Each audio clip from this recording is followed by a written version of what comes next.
Selamat siang, jumpa lagi dengan Denok Ayu Novel. Bagaimana kabar sobat semua? Sebelum kita mulai cerita ini, ayo silakan subscribe, like, komen, share dan nyalakan loncengnya untuk mendapatkan notifikasi terbaru ketika Mimin upload videonya. Bab 901 memusnahkan. Hutan neraka tersembunyi hening bagai lukisan. Semua makhluk gaib di sana berubah menjadi lukisan yang membeku. Tidak ada satupun orang yang bisa bergerak juga. Tapi hati mereka semua bergemuruh takut. Semua hal ini sangatlah ajaib, membuat semua orang kebingungan. Mata mereka semua dipenuhi dengan kebingungan dan rasa takut. Sedangkan Raja Mayat yang berada di dalam dunia pikiran tentunya yang paling terkejut.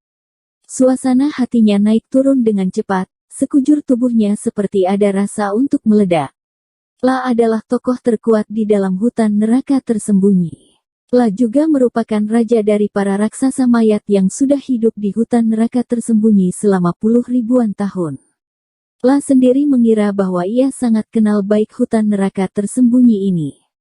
La tahu jelas bahwa tempat ini tidak mungkin ada kekuatan yang begitu hebat, bisa-bisanya menguasai kekuatan alami bumi.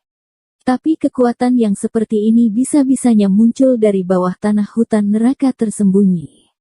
Hal tersebut membuat Raja Mayat merasa kesal dan sangat bingung.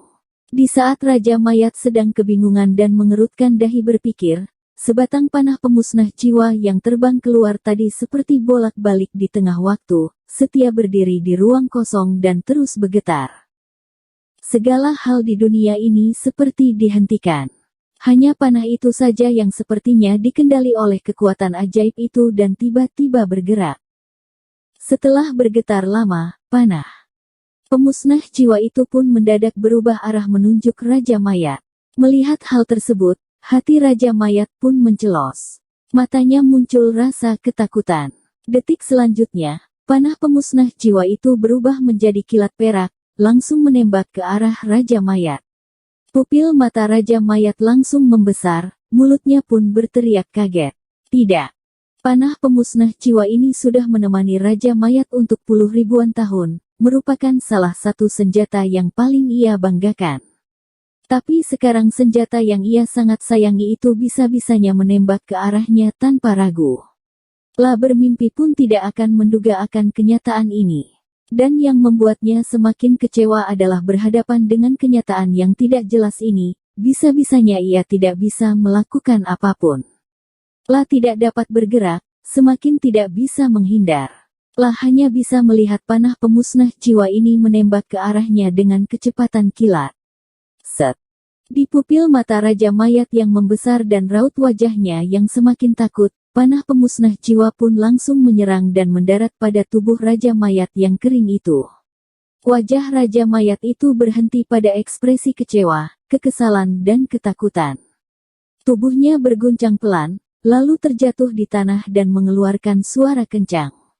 Dimas Wu dengan wujud naga hitam iblisnya membeku di ruang kosong. Tubuhnya tidak dapat bergerak, namun hatinya berdetak dengan cepat.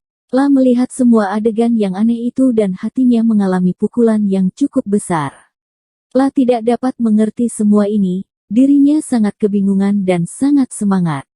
Bersama dengan Raja Mayat yang jatuh ke tanah, segala hal yang membeku pun bisa bergerak kembali.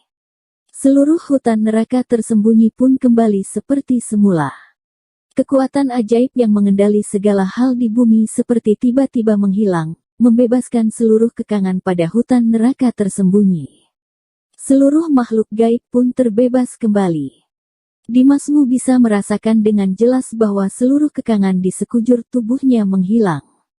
Kekuatan tak terbentuk yang mengikat dirinya terbasmi. Wujud naga yang ia goyang pun berdiri tegak. La memandang sekitarnya dan terakhir memandang Raja Mayat yang terjatuh ke tanah. Raja Mayat tentu juga kembali bebas, tapi ia telah tertusuk oleh panah pemusnah jiwa dan luka pada tubuhnya sangatlah serius. Alat geraknya masih bisa bergerak, tapi tidak dapat mengeluarkan tenaga. La hanya bisa menoleh kepalanya, melotot Dimas Wu dan membuka mulut dengan lemah. Sebenarnya ada apa yang terjadi? Mengapa bisa terjadi hal yang seperti ini? Hal ini sudah tiba di sini, Raja Mayat tentu bisa mengetahui bahwa kekuatan ajaib itu mungkin bukan dikeluarkan oleh Dimas Wu, tapi pasti ada kaitan dengan Dimas Wu. Setidaknya kekuatan itu sedang membantu Dimas Wu. Energi darah yang ia isap dipaksa untuk berhenti, yuka Dimas Wu yang memulih, segala hal yang membeku, panah pemusnah jiwa yang menembak dirinya, semua ini pasti ada kaitan dengan kekuatan ajaib ini. Raja Mayat sangat ingin mencari tahu dari mana asal kekuatan itu. Dimas Wu memandang Raja Mayat datar dan membalas langsung tanpa sungkan. Aku juga tidak tahu, mungkin ini maksud Tuhan. Untuk hal ini, Dimas Wu juga sangat penasaran. La merasa Tuhan yang membantunya, tapi saat kekuatan ajaib tadi masuk ke dalam tubuhnya, ia merasakan suatu aura yang sangat familiar. Sepertinya ia bisa merasakan kekuatan ajaib itu. Hanya saja ia tidak dapat mengingat apa yang ada di dalam sana. Ingatan di otaknya itu masih berantakan dan kacau, sama sekali tidak bisa terbentuk sempurna. Raja Mayat menatap Dimas Wu serius. Kemudian, ia pelan-pelan melupakan kebingungan dalam hatinya itu dan matanya kembali terlintas ekspresi kejam. La menutup pelan bibirnya, lalu berkata kepada Dimas Wu dengan cuek. Jangan menganggap dirimu sudah menang. Kamu jangan lupa bahwa aku adalah orang mati. Panah pemusnah jiwa itu khusus untuk memusnahkan jiwa orang hidup. Bagi orang mati sepertiku, kekuatannya untuk melukaiku tidak begitu berat. Selesai berkata, raut wajah Raja Mayat pun menjadi serius, lalu mengeluarkan kekuatan yang mengerikan. Kekuatan ini sangat besar, bagai ombak yang bergejolak. Panah pemusnah jiwa di dalam tubuhnya seketika mengalami serangan kuat, tiba-tiba terbang keluar, lalu merubah arah dan menyerang ke Dimas Wu dengan cepat. Laju panah pemusnah jiwa itu sangatlah cepat dengan kekuatan yang tak tersingi. Dimas Wu sudah pernah dilukai panah itu, ia tentu tidak akan langsung menerima begitu saja. Tanpa ragu, ia langsung memiringkan tubuh dan berhasil menghindar serangan panah pemusnah jiwa yang mengerikan itu. Sedangkan saat Dimas Wu menghindari panah itu, Raja Mayat yang terbaring di tanah tiba-tiba berubah menjadi kilat, bangkit dengan cepat, lalu menonjok keras ke dunia pikiran Dimas Wu. Duar. Pukulan itu sangatlah arogan, kekuatannya pun sangat hebat, langsung meninggalkan celah ruang pada dunia pikiran ini. Meskipun tubuh Raja Mayat terluka karena panah pemusnah jiwa, tapi baginya ini tak bermasalah. Seperti yang ia katakan, hal terhebat dari panah pemusnah jiwa adalah memusnahkan jiwa manusia hidup. Dan bagi raksasa mayat seperti Raja Mayat, panah pemusnah jiwa ini tentu saja tidak terlalu berdampak padanya. Raja Mayat pun memulih kembali dengan mudah. Di saat yang penting, ia mengeluarkan kekuatan yang mematikan dan langsung meledakkan dunia pikiran Dimas Wu.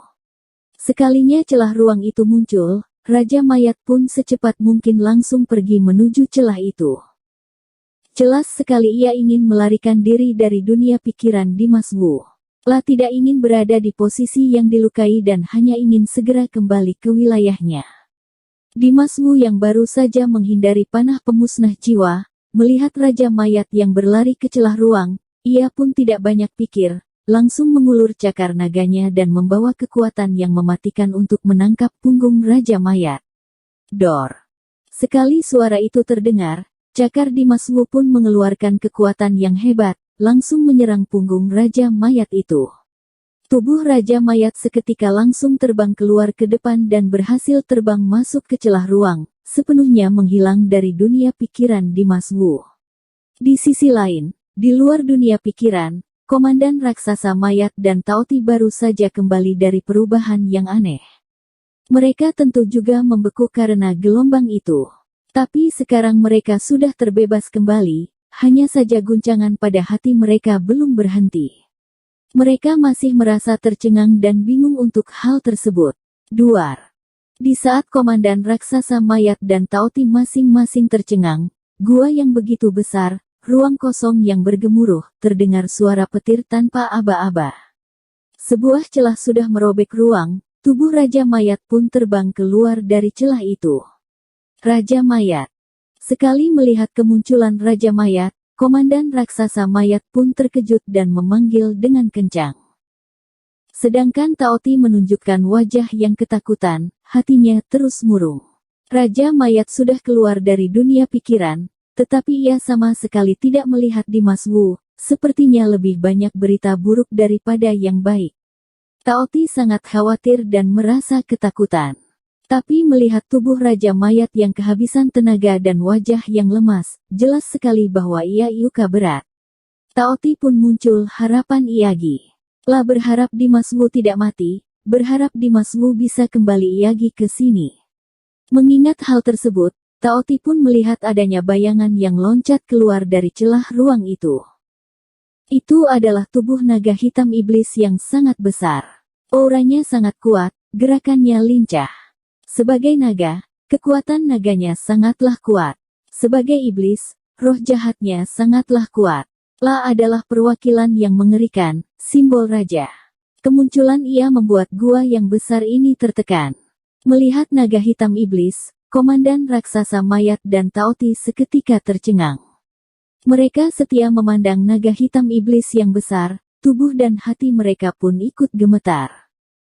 Sedangkan Raja Mayat pun langsung terbang menuju jalan keluar gua. Sebelum keluar dunia pikiran, Raja Mayat terkena serangan cakar Dimas Wu dan sudah terluka. Sekarang Dimas Wu masih setia mengejarnya, sehingga reaksi pertamanya adalah langsung melarikan diri. Keluar dari celah ruang itu, Dimas Wu pun menemukan punggung Raja Mayat yang sudah mau menghilang. Dari penglihatannya, La tidak banyak pikir, segera menggerakkan tubuh naga besarnya mengejar Raja Mayat dengan laju yang sangat cepat. Mungkin karena ada kekuatan ajaib itu yang masuk ke dalam tubuhnya, kemampuan Dimas Wu sekarang pun meningkat pesat.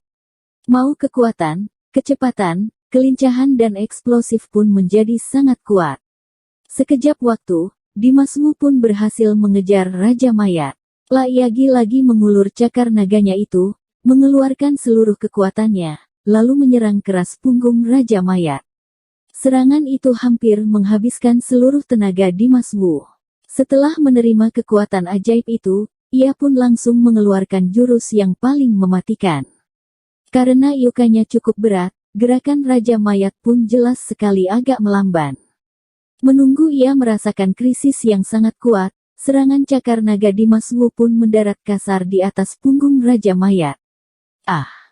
Tubuhnya yang memang terluka, Raja Mayat pun seketika langsung berteriak kesakitan dengan menyedihkan setelah menerima serangan yang mematikan ini. Dor. Detik selanjutnya, hanya terdengar suara ledakan kencang di mana tubuh Raja Mayat bisa-bisanya meledak di tempat bagai peledak dan menyemburkan asap darah hijau yang banyak di dalam ruang kosong. Bersambung. Terima kasih kepada kalian yang telah menonton video ini. Jangan lupa tekan tombol subscribe-nya dan nyalakan notifikasinya untuk mendapatkan video-video seru lainnya dari Denok Ayu Novel.